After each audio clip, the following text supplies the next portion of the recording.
Muito bem, 4 horas e 20 minutos, professor, educador e psicólogo Hudson Miranda. Boa tarde, professor. Boa tarde, Roberto. Boa tarde a todos os ouvintes da Educadora AM. Boa tarde a toda a sua equipe. É um prazer estar com vocês novamente nesta quarta-feira para falar desse elemento que compõe o nosso dia a dia, né, que é o medo.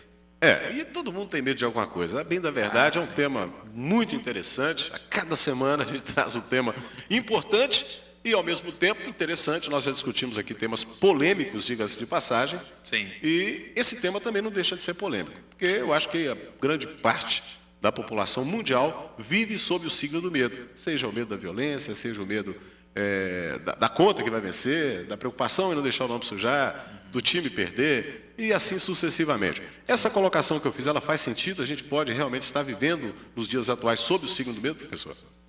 Eu acredito que, além de estarmos vivendo sob o signo do medo, nós estamos vivendo sob a agenda dele, né?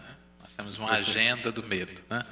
Qual é o nosso próximo medo, né? Para que dia, né? Estamos quase marcando qual será o próximo momento de ter medo? Próximo momento de ter medo, né? Qual é o meu cardápio de medos da semana, né? E são muitos, né? De todo mundo. É o que não falta. E na realidade, eu acho que é importante a gente colocar algumas questões antes de entrarmos nos tipos de medo. Como, por exemplo, na verdade, o que é o medo, né? O medo é uma resposta, uma reação ao que eu percebo como ameaça. Nada mais é do que isso, né? Agora, evidentemente que isso pode desaguar aí acabar derivando alguns movimentos, não só comportamentais, como também fisiológicos, né? Aí as pessoas ficam, algumas, né? Tem algumas reações como olhos regalados, né? Você tem imobilidade inicial, algumas pessoas ficam absolutamente paralisadas, né? Diante de alguma coisa que represente uma ameaça para elas. Outros fogem, né? Tem uma reação imediata de fugir, né? Ao contrário de outros que ficam imóveis. Algumas pessoas têm aumento do tônus muscular, né? Outras têm sudorese, né? Transpiram muito, né? Outras têm uma irregularidade nos movimentos respiratórios, aceleração dos batimentos cardíacos, né? Uma ansiedade muito forte. Então, o que acontece? É importante a gente entender que o medo inicialmente, né, a princípio, ele é um elemento importante na nossa vida, né? Imagine vocês que estão me ouvindo, se nós não tivéssemos medo de absolutamente nada, nada nos colocasse receio, né? Se esse medo saudável não existisse, nós não teríamos como medir, né, como pensar, como refletir sobre as possibilidades e os riscos que cada ação nossa representa. Então, nós agiríamos sem risco, sem pensar no risco, né? Então, o medo, ele pode ser um balizador, pode ser um elemento importante para que você pense nas consequências de determinados atos que você vai provocar ou aderir, né? De determinados movimentos que você vai fazer na sua vida. Então, o medo ele é importante nesse sentido. Agora, o grau de medo é que vai determinar até que ponto você se move ou até que ponto você se paralisa, até que ponto esse medo faz com que haja um comprometimento no seu cotidiano, na sua vida saudável. Até que ponto esse medo te governa, né? Até que ponto ele assume a sua vida e você passa a viver em função deste medo, ou destes medos. E a pessoa, né, que vive em função e continua, teve medo uma vez, teve um probleminha e de repente continuou vivendo em função desse medo. Isso pode se tornar um problema psicologicamente, psiquiatricamente falando, patológico? Psicologicamente, sim. Psiquiatricamente, eu não abordo essa questão, embora a psiquiatria aborde, né? Mas ela aborda de um ponto de vista mais patológico, né? E eu não vejo, como psicólogo, o medo como algo patológico. Eu vejo como uma dificuldade que pode ser crescente, que pode ter tamanhos diferentes, dependendo de percepções diferentes, né? E a partir daí, evidentemente, como é que as pessoas vão lidar com isso? Na hora que elas buscam ajuda, evidentemente que através de técnica, através de todos os procedimentos terapêuticos, né, da psicologia, que nós vamos rever a significação, o significado que aquele objeto ou circunstância provoca na pessoa, que gera esse medo desproporcional ao risco que a circunstância ou objeto provoca, né? Agora, eu queria tocar, antes de passar por esses medos nossos do dia a dia, o medo infantil, que é muito importante, né? Eu acho que é importante a gente considerar algumas questões importantes no medo infantil, que vai da fantasia que a criança tem, não é? Do escuro, da sombra, né? A criança está descobrindo, experimentando momentos, por exemplo, de aproximação e distanciamento da mãe, né? Da relação saudável desse vínculo que permite um certo distanciamento para a aproximação de outras pessoas, que permite o distanciamento através do próprio quarto dela, né? E isso, evidentemente, que lidar com essas circunstâncias no dia a dia fazem com que a criança experimente a sensação de medo. E, evidentemente, que o adulto precisa ter muito cuidado para não fazer disso uma relação de poder, né? Para não intensificar o medo na criança, né? Não abusar dessa questão, para considerar que a criança realmente, ali ela está sentindo, ela tem um sofrimento, ela tem um medo realmente, né? E como é que a gente lida com esse medo infantil, né? Eu acho que é importante a gente considerar algumas questões. Por exemplo, é importante dar atenção, questionar, estimular a criança a enfrentar esse inimigo, entre aspas, né? Que geralmente ela enxerga na sua fantasia, né? Esse medo irreal, mas que para ela é real. Então é importante que os pais estejam atentos a isso. E pode acontecer, né? Uma imposição de medo também. Não, o moço ali vai te pegar, sim, tal, tudo sim, isso. nós né? vamos chegar lá. Inclusive, é importante considerar que a criança ela encontra sozinha a solução para esse medo, desde que ela encontre no pai ou na mãe ou em quem estiver cuidando dela, segurança, né?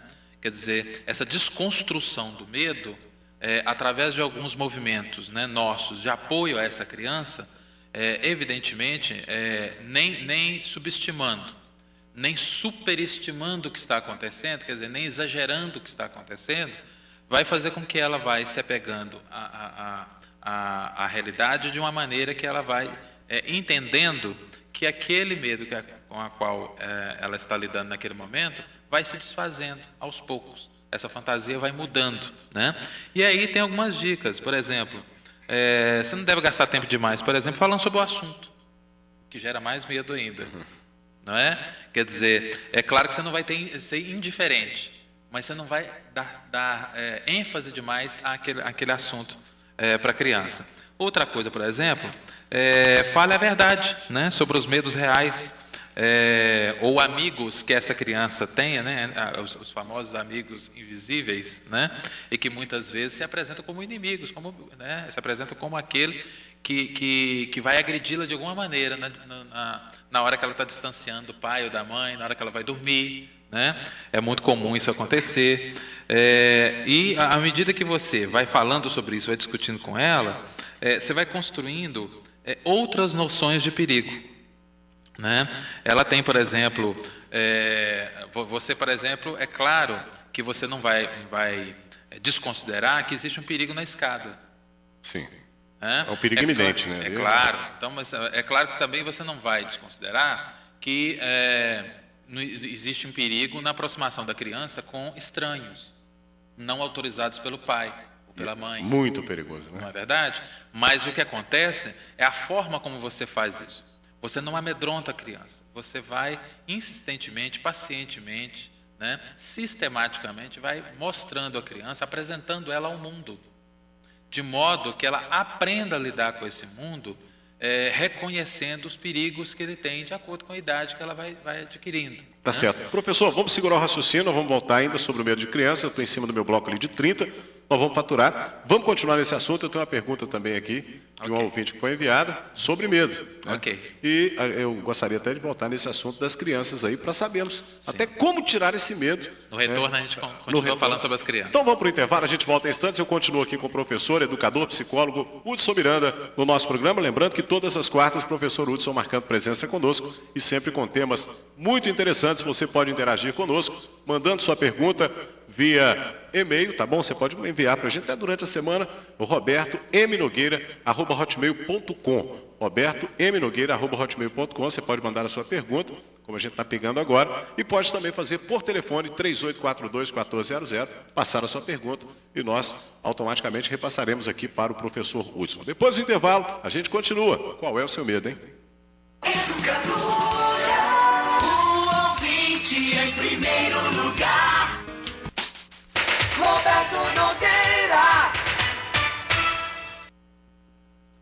Agora 4h35, grande abraço aqui para Rosimar Vital, no Nossa Senhora do Carmo. Rosimar, fica ligadinha conosco aí, que eu vou passar a pergunta para o professor Hudson Miranda. No próximo bloco nós temos algumas perguntas aqui, a Rosimar que ligou para a gente agora, e você também pode fazer a sua pergunta. Para a gente fechar aqui nesse bloco, professor, esse medo, tem uma pergunta interessante da Rosimar, tem uma pergunta também muito interessante da Sheila, são medos que podem ser respondidos aqui pelo professor Hudson Miranda. No caso das crianças, automaticamente vai crescendo, vai chegando à fase adolescente, mesmo aquelas pessoas que foram induzidas a ter medo, por exemplo, aquilo que eu disse, cuidado que o homem do saco vai te pegar, não tem isso?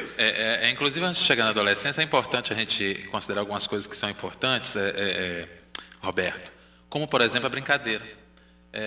Eu acho que quando o pai ou a mãe, ou o cuidador, né, da criança, entra na fantasia dela, ele tem a oportunidade de desconstruir os medos que ela tem, né, e fazer com que, no lugar dos medos, haja cautela. Né? Então, por quê? Porque no lúdico, com os brinquedos, com os personagens podem falar com a criança, na linguagem da criança, e através dessa fantasia a criança vai compreendendo. Né?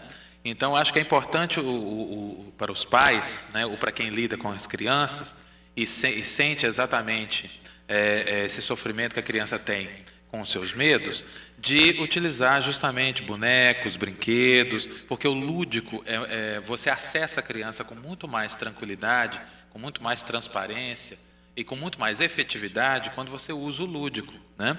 Inclusive, a utilização de brinquedos, ou até daquela famosa mantinha, né? O ursinho, né? Para a criança. E, na verdade, você tem que usar o medo como aliado, né? Não como instrumento de poder. Então, ao invés da criança considerar que tem uma bruxa, que tem algum fantasma que vai pegar, algo tenebroso, então é preciso que se crie uma condição onde ela interprete aquilo ali como algo que está protegendo ela, por exemplo. Né? Quer dizer, à medida que você vai transformando aquilo que faz medo em algo que dá segurança, automaticamente essa criança vai crescer da maneira mais saudável, né? E vai lidar com essas situações de distanciamento e aproximação, né? Ou seja, esse vínculo, essa aproximação com a família, com muito mais tranquilidade. E esses medos desnecessários vão dando lugar a vínculos mais fortes, a uma confiança mais forte. Né? Quer dizer, se estabelece uma maneira de se relacionar com a criança e a fantasia dela, que respeita esse momento da criança, né, que considera o sofrimento dela, mas automaticamente você não amplifica e nem se apoia nisso para os seus gostos ou para a sua maneira de pensar em relação que a criança deve te obedecer ou não, que isso acaba piorando, e aí sim chega naquele desenvolvimento da infância, né? Lá para os seus 8, 9, 10 anos, aí vai chegando a pré-adolescência, evidentemente que as marcas vão ficando de alguma forma. Como é que essas marcas vão repercutir na insegurança desse futuro pré-adolescente, adolescente e adulto, a gente não sabe. Né? Mas essa marca da insegurança, né, o resultado, a consequência de um vínculo mal estabelecido, mal feito, de uma segurança desequilibrada, né, entre esse lidar com novas situações, vão repercutir de alguma maneira.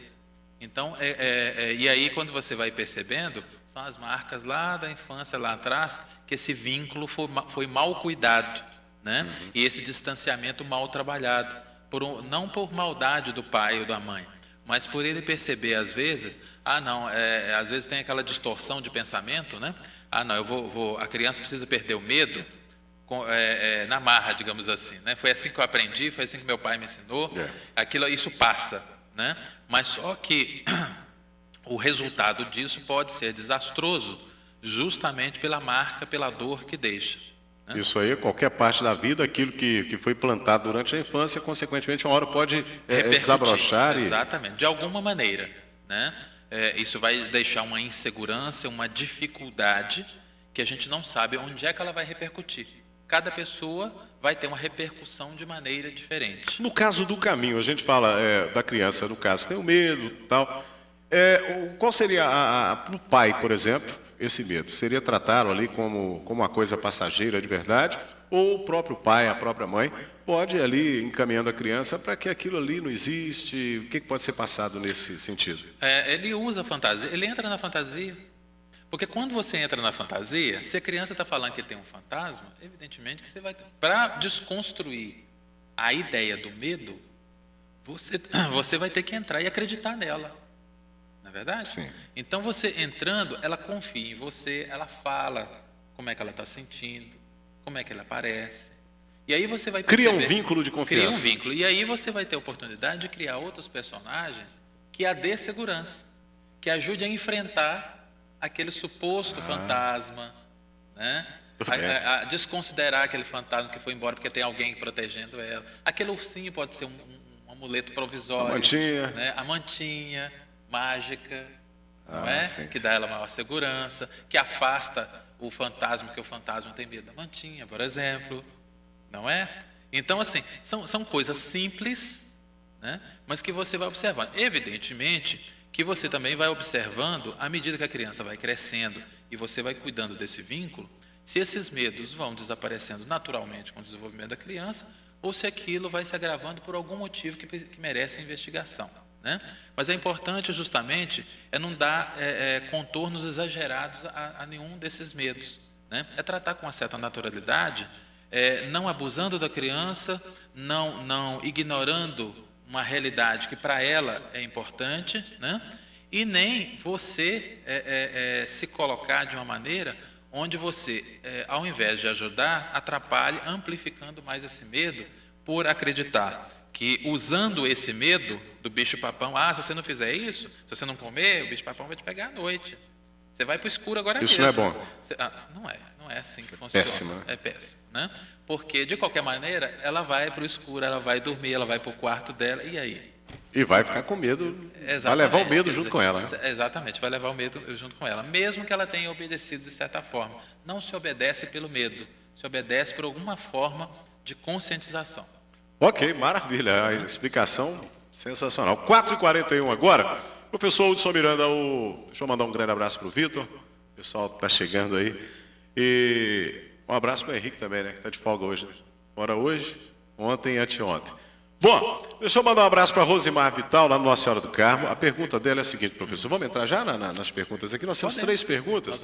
Antes desse, eu tenho mais 3 minutos antes do bloco. Ok. A Rosimar Vital, do Nossa Senhora do Carmo, ela disse que está consultando com psicólogo e com psiquiatra. Sim.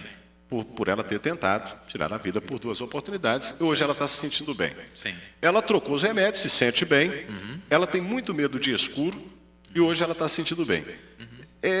Para ela, nesse caso, mesmo consultando psicólogo, psiquiatra, esse medo escuro, que pelo que eu senti ela não tinha antes e agora tem, tem algum sentido, algum significado, professor? Sem dúvida nenhuma tem. No próprio desenvolvimento psicoterápico dela, ela, ao colocar isso para o psicólogo ou a psicóloga que a acompanha, obviamente, ela vai ter a oportunidade de ir descobrindo, né, qual o significado desse medo de escuro. Né?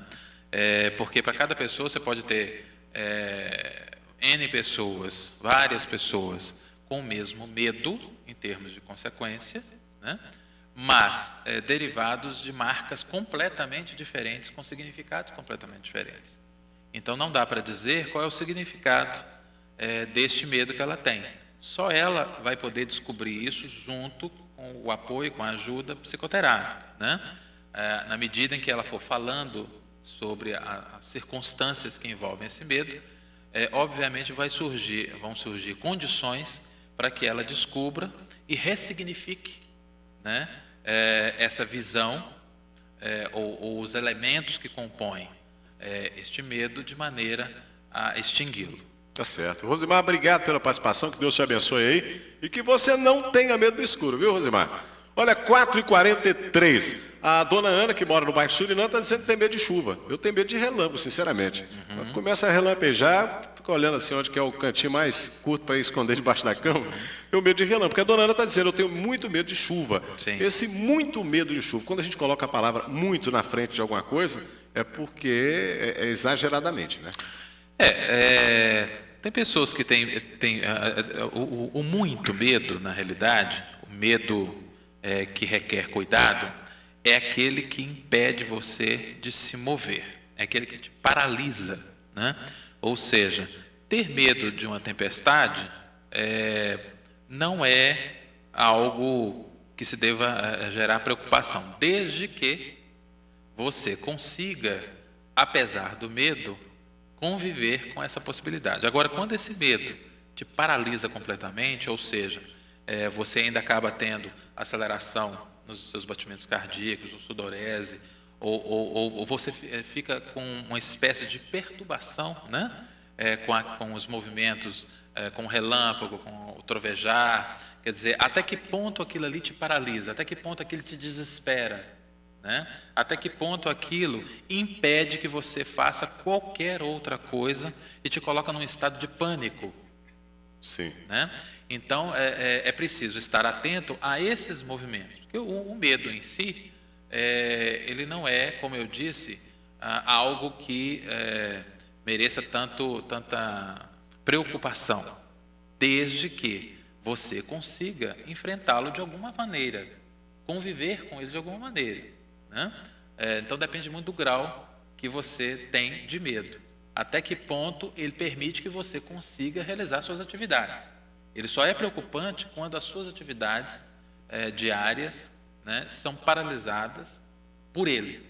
Se não acontecer isso, ela pode ficar tranquila, porque medo de chuva acho que muita gente tem também. Sim, desde que ela consiga conviver normalmente com esse medo. Ou seja,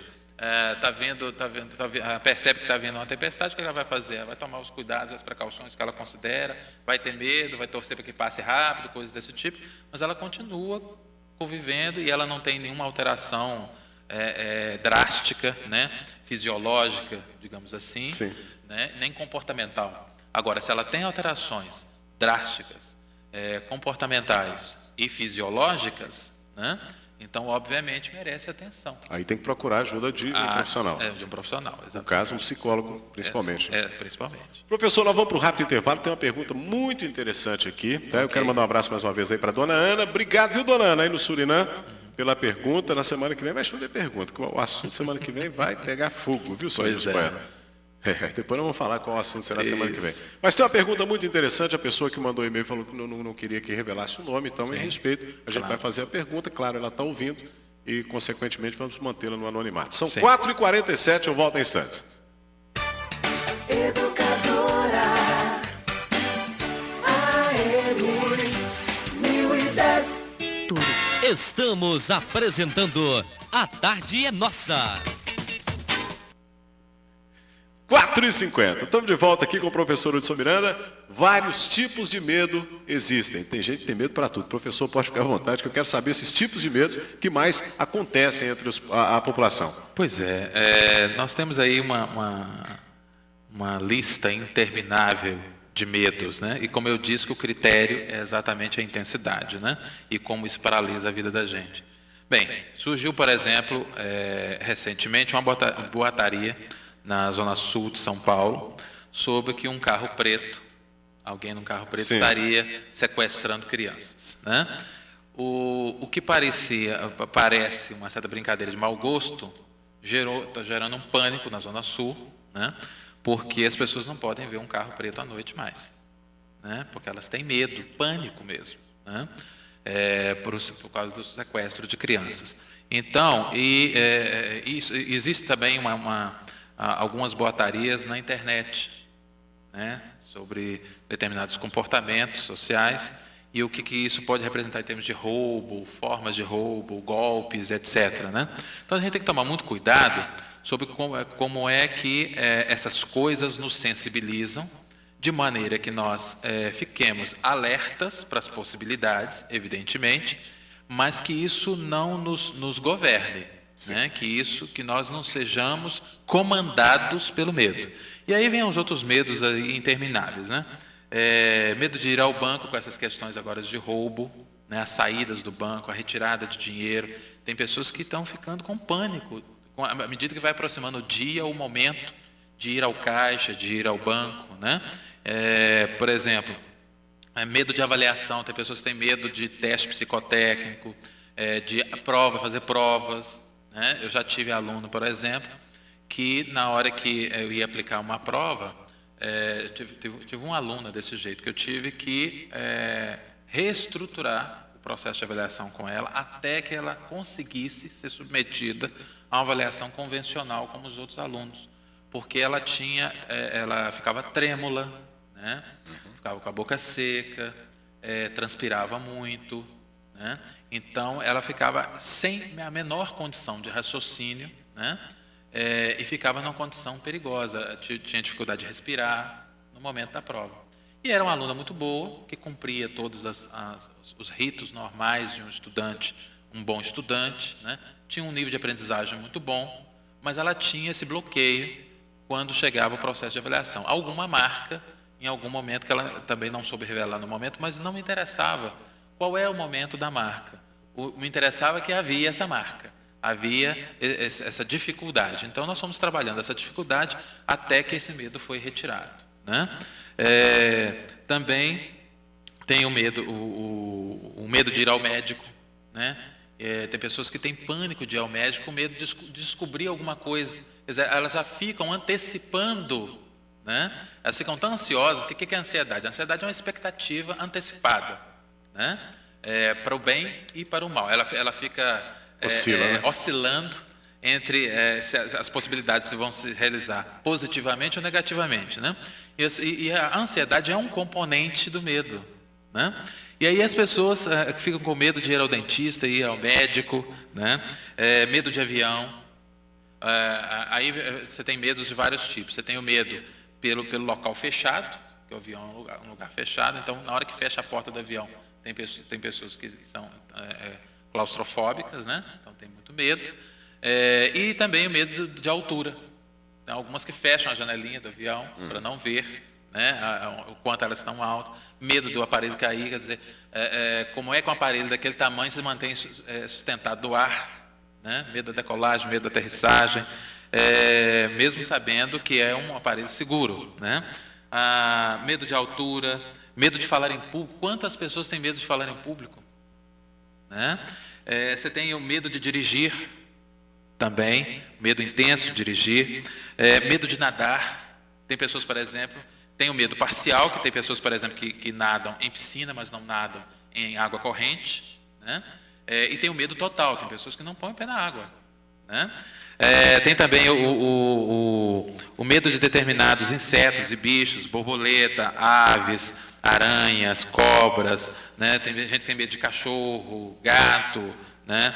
Tem medo de galinha, né? Medo de concentração de pessoas, medo tecnológico. Tem pessoas que têm medo de usar a tecnologia. Chegar perto de um controle remoto mais complexo, de um computador. Não, elas têm aversão à tecnologia, né? E se você pressiona para que elas utilizem, que há uma pressão para que nós utilizemos a tecnologia, elas têm essas manifestações, inclusive fisiológicas. E tem um medo também, professor, acho que não sei se o senhor vai citar aí, a pessoa está namorando, antes de começar o namoro já está com medo que o namoro vai... quando terminar... Nem começou a namorar hoje, já está sofrendo. Nesse momento. O medo do contato, o medo de se relacionar, né? Verdade. O medo da perda, né? Perdas diversas, inclusive econômica. Tem pessoas que ficam, elas têm tanto medo de perder as coisas, de enfrentar a possibilidade de uma escassez de alguma coisa, né? Que elas vão armazenando, ou elas têm muita dificuldade de compartilhar com o outro, né? De extremo medo da escassez, não é porque elas são ruins, né? É preciso ressignificar a maneira de compartilhar para elas e que isso não represente a perda efetiva, né? Além do medo tecnológico, tem o medo da violência, obviamente, as várias formas de violência, o medo do contato para se relacionar, o medo da perda, medo de envelhecer, né? Que acaba sendo uma busca obstinada por esse retardamento. E ninguém vê que está envelhecendo. Hein? Acha que está jovem para o resto da vida, mas... Exatamente, e acaba se envolvendo em circunstâncias de risco, né? Porque acaba se entregando a cirurgias desnecessárias e todo procedimento cirúrgico envolve risco de vida. Claro. Né? Então, tem pessoas que se entregam com uma voracidade tão grande a procedimentos cirúrgicos e colocam sua vida em risco desnecessariamente, né? Ou então utilizando até produtos que não são validados, não são reconhecidos, né? Sendo obstinadamente entregue a esse medo de envelhecer, né? Medo de não pertencimento a um grupo. Os adolescentes têm muito esse medo, né? E aí envolve uma série de riscos, porque eles podem se unir a grupos que são negativos, são perigosos, que fazem uso de droga, que usam determinadas práticas violentas e assim por diante. Por quê? Por medo de não pertencimento, né? Medo de lugares fechados, medos de ter medo, porque já experimentaram uma sensação horrível de ter medo de alguma coisa e ficam naquela expectativa de não ter mais aquele medo. Olha só como é que chega, a que ponto nós chegamos, né? O nosso pensamento, a nossa elaboração do pensamento, a pessoa tem medo de ter aquela experiência horrorosa novamente. Passar por aquele mesmo Passar problema. por aquela sensação. Muitas vezes a pessoa é alvo de brincadeiras por causa daquilo, de não compreensão, né? Professor, acho que nós vamos ter que voltar para encerrar o assunto. Pelo seguinte, nós só temos 2 minutos e Sim. a pergunta, eu acho que eu vou até deixar a pergunta com o professor Hudson, né, para levar como dever de casa aqui. Olha, a pergunta eu vou fazê-la, né, no próximo programa a gente vai estar terminando, como Sim. a gente fez no caso da finitude, Sim. né, porque o assunto é um pouco mais complexo e a gente vai trazer mais detalhes. Claro. Eu não vou nem falar o próximo assunto então não, porque esse assunto a gente vai continuar nele, né? Eu acho que a gente já pode trazer. Podemos trazer? Então vamos fazer o seguinte. Sou divorciada, me casei aos 18 anos e tive um casamento que foi muito traumático. Foram 11 anos de sofrimento. Quando me separei, me dediquei a criar e estudar meus 2 filhos. Nesse período apareceram vários candidatos, mas eu não queria saber de ninguém, porque ainda estava curando as feridas. Sim. Meus filhos cresceram, não precisam mais de mim, tanto de mim, então resolvi sair e me divertir um pouco. Gosto muito de dançar, mas sempre que alguém se aproxima, eu não quero saber de nada. Será que eu ainda tenho medo de me apaixonar? Vamos responder semana que vem, né? Ou dá pra... Não, vamos lá, nós temos mais 2 minutinhos ainda. Vem a pergunta dela é boa para ela mesma refletir, né? Será que não permitir, né? Não permitir-se a novas experiências, o que isso significa, né? Quer dizer, até que ponto vale a pena nós rejeitarmos todas as possibilidades que podem representar um novo contato, né? Quer dizer, e por que um novo contato tem que representar um compromisso definitivo? Não pode ser uma experiência que vá se apresentando aos poucos, né? Que vá gerando o contorno, né? Desse relacionamento, né? Então, evidentemente que nós precisamos ter em mente, quando nós passamos por uma experiência negativa, que todas as nossas experiências, elas têm possibilidade de dar certo e de dar errado também, de não funcionar, de não ser apropriada para aquele momento, né? Mas, a partir dali, evidentemente que as pessoas têm uma tendência a ter medo de ter aquela experiência novamente, mesmo que seja com uma pessoa diferente. Mas nós precisamos considerar que, primeiro, nós passamos por aquela experiência, e aquilo nos trouxe informações importantes sobre nós, né? E sobre a nossa capacidade de se relacionar, né? E que, a partir dali, nós não somos iguais. Nós não saímos de uma relação igual a nós entramos, né? E outra situação, nós estamos diante de outra circunstância, de outro contexto, de outra pessoa, né? Então, não é obrigatório nem ter um outro relacionamento e não é saudável também se fechar, né, a qualquer tipo de possibilidade. Agora, evidentemente, que nós precisamos examinar que elementos, né, nós estamos falando de fora, não conhecemos a realidade dela, nem o histórico, né, detalhadamente, mas que tipo de sofrimentos isso provoca e por quê? E quanto mais a gente conseguir refletir sobre essas questões, né, e irmos fazendo o luto desse relacionamento que tanto nos fez sofrer, né, para abrirmos as nossas possibilidades para outros relacionamentos, melhor, né? Perfeito. Evidentemente, ainda tem um tempinho. Nós temos agora 45 segundos. Pois é. Tempo agora explodiu. Existem pessoas, inclusive, que têm medo do erro, né? Tem pessoas que têm medo de errar, têm pânico de erro, né? Tem pessoas que têm medo do fracasso sexual, principalmente os homens, né? Tem um medo imenso do fracasso sexual. E isso provoca uma ansiedade e uma possibilidade de fracasso Ainda sexual, maior. ainda maior, Fracasso. né? Tem pessoas que têm medo de romper e recomeçar, que foi o caso da ouvinte que acabou de falar, né? E aí isso envolve também, além de relacionamentos, aposentadoria, novas propostas de trabalho, né? Novos desafios na vida, né?